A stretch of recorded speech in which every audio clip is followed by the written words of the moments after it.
आज जब हम खड़े हैं 25 मई को मानसून आ गया, बादल सर पर है हमारे, इनका घर अगर उजाड़ देंगे, प्रशासन भी में भी जो पुलिस डिपार्टमेंट हो या एसडीएम प्रांत ऑफिसर के लोग हो, ये भी इंसान है। इन्हें भी इंसानियत के लाइन से भी सोचना चाहिए कि ये कोर्ट के ऑर्डर को किस लाइन पे ले रहे हैं। देखो, हमको सब कुछ मालूम है, हमसे अधिकारी अनऑफिशियल भी बात करते हैं, वो भी ये बात मान रहे हैं कि कोर्ट का ऑर्डर बराबर है, मगर अभी प्रेशर इतना है, क्या किया जाए। तो ये सब प्रेशर का मामला है और उस प्रेशर को सहारा देने का काम मौजूदा एमएलए ने अभी बाइट देकर किया है, जो किला झोपड़पट्टी के लोगों के खिलाफ बात गई है। और मैं दावा जो किया हूँ मैं उस पर कायम हूँ। रात तक उन्होंने, एमएलए है ना, एक लेटर देना और तहसील पुलिस डिपार्टमेंट सबकी मीटिंग लगवा लेना और मुझे बुलवा लेना, वकील को किसी को बुलवा ले और कोर्ट के ऑर्डर पर बात कर ले। एक बात और कही है कि जिस तरीके से कलेक्टर और विभाग काम कर रहा है, तो जो पिटीशन कोर्ट में फाइल हुई है वो टिकेंगे नहीं, मतलब ये भी उन्होंने कहा। देखो, ये कौन, एक बात मुझे बताओ, ये इनकी उम्मीद है उस पिटीशन पे, इनकी उम्मीद है उस पिटीशन पे। उम्मीद किसकी नहीं है? कौन चाहता टिके ना? नितेश राणा चाहता टिके ना पिटीशन, प्रशासन सरकार के दबाव में चाहती पिटीशन टिके ना। मैं नहीं चाहूंगा कि पिटीशन ना टिके। ये जो लोग यहाँ खड़े हैं, जो घर में माए बहनें दरवाजे पे एक आस से देख रही थी, वो ये नहीं चाहेंगे कि पिटीशन ना टिके। पिटीशन ना टिके ये नितेश राणे चाहता है, दूसरे फिरका परस्त लोग चाहते हैं। अगर वही बात मौजूदा एमएलए भी चाहते हैं तो उनकी नीयत समझ लो। प्रशासन से भी मेरी यही गुजारिश है कि आप कायदे से, अगर आप ड्यू टू प्रोसेस जा रहे हो तो पहले ये तय करो कि नोटिस किले के आसपास 20 जनवरी के गवर्नमेंट के जीआर के मुताबिक किसको किसको देना चाहिए, वो तय होता। उसके बाद तुम दो कानून, जब कोई due to process of law किया जाता है तो उसके ऊपर किस एक्ट से, किस दफा से नोटिस दी जा रही है, ये भी लिखा जाता है। नोटिस पे कोई दफा नहीं, कोई एक्ट नहीं। देखो, 260 का एक नोटिस दी जाती, 477 की नोटिस दी जाती, 52-53 की नोटिस दी जाती। उसमें जिनका मकान है उनके पेपर से मंगवाए जाते। कम से कम मिनिमम कायदे में है कि 15 दिन का वक्त देना चाहिए पेपर मंगाने के लिए।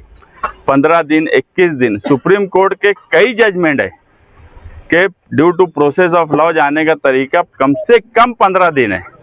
21 दिन भी दिया जाता है, 30 दिन भी दिया जाता है। हम ये मानते हैं कि चलो कम से कम 15 दिन देते, हम हमारे पेपर सबमिट करते, हमको हमारी जो बात बोलना है वो बात रखते। उसके बाद हमको हेयरिंग पे बुलाया जाता, हम उस पर हमारी बात रखते। उसके बाद तहसीलदार, प्रांत कमिश्नर, जो भी वो due to process of law से कार्रवाई करने की तरफ जाता, वो उसका जजमेंट देता। वो जजमेंट सही और गलत जो भी होता, उसको हम चैलेंज करते नहीं करते, हमारे फेवर में आता। ये है due to process of law. मैं पूरे शहर के साथ साथ में आमदार को भी बता रहा हूं कि due to process of law क्या है, हाई कोर्ट का ऑर्डर क्या है। और मैं फिर वापस चैलेंज कर रहा हूं कि अगर मुफ्ती मोहम्मद इस्माइल, अगर किले की मोहब्बत है और वो जो जुमला बोल के गए हैं कि हाई कोर्ट ने ऐसा कोई ऑर्डर नहीं किया, ये जुमला प्रशासन और सरकार को खुश करने के लिए बोल रहे हैं। उनकी अव्वल दिन से, ईद के बाद भी वो आकर ये बोल कर गए थे कि कुछ होने वाला नहीं है। और आज भी जो उनकी जबान है वो यही है कि वो किसी भी सूरत में किला झोपड़पट्टी को यहाँ पर रहने नहीं देना चाहते। नहीं तो रात में जिस वक्त भी मीडिया के जरिए मुझे मैसेज भेज दें, फोन करके भेज दें, किसी को बोल कर भेज दें, और प्रशासन की आमदार ने प्रोटोकॉल के हिसाब से मीटिंग बुलाना, ऑर्डर मैं वहाँ पे बताऊंगा कि हाईकोर्ट ने क्या ऑर्डर किया है। सीधी सीधी बात है, सिर्फ जातिवाद, फिरका परस्ती के तहत इतनी बड़ी कार्रवाई करने की तरफ सरकार जा रही है। इसमें किसी को ये लेना देना नहीं है कि वहाँ गरीब रह रहे हैं। वहाँ पर कब से 50, 60, 70 साल से लोग रह रहे हैं, बच्चे हैं, पक्के मकानात हैं। लोगों ने अपनी ज़िंदगी की पूरी कमाई 15 लाख 16 लाख रुपया लगाकर अपने मकानात बनाए, और आज उनको बुलडोज़र आएगा और तोड़ कर चला जाएगा और हम हाथ पे हाथ धरे रह जाएंगे। ऐसा भी नहीं होने वाला। ये भी मैं प्रशासन को बोल दे रहा हूँ कि वो सोचते हुए कि हम हाथ पे हाथ धरे रह जाएंगे, तो ऐसा भी नहीं होगा। हम जो कोर्ट में कर रहे हैं वो भी कर रहे हैं, मगर कोर्ट के ऑर्डर के बावजूद भी अगर प्रशासन ने ढिठाई करने की कोशिश की तो फिर जमहूरी तरीके से कोर्ट का ऑर्डर लेके उस दिन हमको क्या करना है हम करेंगे। अब ऐसा लग रहा है कि 31 तारीख को वो जबरदस्ती करेंगे या फिर बुलडोजर यहाँ पे लेके आ जाएंगे, ये करेंगे। तो जमहूरी तरीके से आप कोर्ट की लड़ाई तो लड़ रहे हैं, वो तो आपको वहाँ पे इंसाफ मिलेगा, लेकिन अगर वो 31 को यहाँ पे आ गए तो आप क्या करेंगे या फिर यहाँ के लोग? देखिए 8 मई को हमारा ऑर्डर हुआ, ऑर्डर के हिसाब से प्रशासन अभी भी नहीं चल रहा। कल भी हमको उम्मीद है कि इंशाल्लाह हमारे फेवर में ऑर्डर होगा।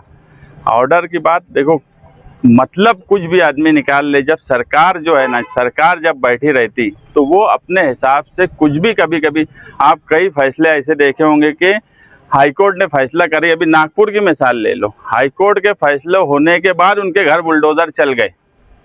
हम चाहते तो मीटर कल भी लगा सकते थे, कल भी 2 घंटे में मीटर लगाने की हमारी कोशिश थी, मगर वकील ने बोला कि यार मामला क्या है। जब हमने बताया कि सरकार और ये ऑर्डर, वकील बोला ये ऑर्डर होने के बाद भी अगर वो लोग ये कर रहे हैं तो मौला, ये ऑर्डर होने के बाद भी अगर कर रहे हैं तो आप समझ लो कि प्रशासन और डिपार्टमेंट पे कितना प्रेशर है। तो उन्होंने कहा कि अगर अपने ऑर्डर ले भी लिए तो ये बोल देंगे तुम्हारा ऑर्डर होगा, ऑर्डर सेम डे मिलेगा नहीं, ये बुलडोजर लेकर चले जाएंगे और तोड़ देंगे, ये बोलेंगे हमको मालूम ही नहीं है। इसलिए आज हमने नासिक कलेक्टर, एडिशनल एसपी, महानगर पालिका, जो पार्टियां थी उनको पहले नोटिस दिए कि कल वो आए। अब ऑर्डर होने के बाद अगर ऑर्डर हमारे फेवर में रहा, उसके बाद भी प्रशासन ने कुछ किंतु परंतु करके जबरदस्ती करने की कोशिश की तो फिर हम हाथ पे हाथ धरकर नहीं बैठेंगे।